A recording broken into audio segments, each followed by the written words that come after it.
How to add music in Davinci Resolve. Now here I have a video prepared so that I can add music to. So let's get started. What you want to do is go to the file where the song is located. This is an MP3 file. Although Davinci Resolve does support AAC, MP3, AIFF, WAV, and broadcast wave. So let's add this audio right here. This is a stereo file.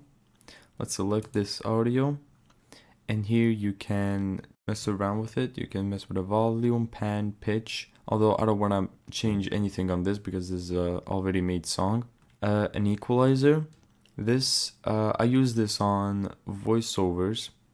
So for example, I can add this band, set it to 62, just remove the low end so I can get a crispier vocal. This band 4, I don't really use it. With most microphones you should do this.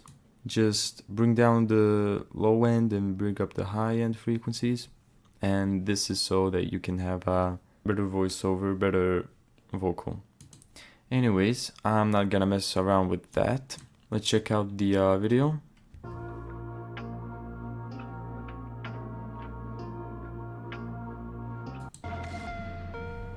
And there you go. So let's go to the deliver. You can change the file name, the location, whatever. If you only want to export the audio, you want to uncheck export video, check export audio, and then make sure it's MP3 or WAV. Now let's do that. And there you go. That's how to add music to Davinci Resolve. Thank you so much for watching this video. If you found this tutorial helpful, make sure to give it a thumbs up and subscribe. And as always, see you in the next video.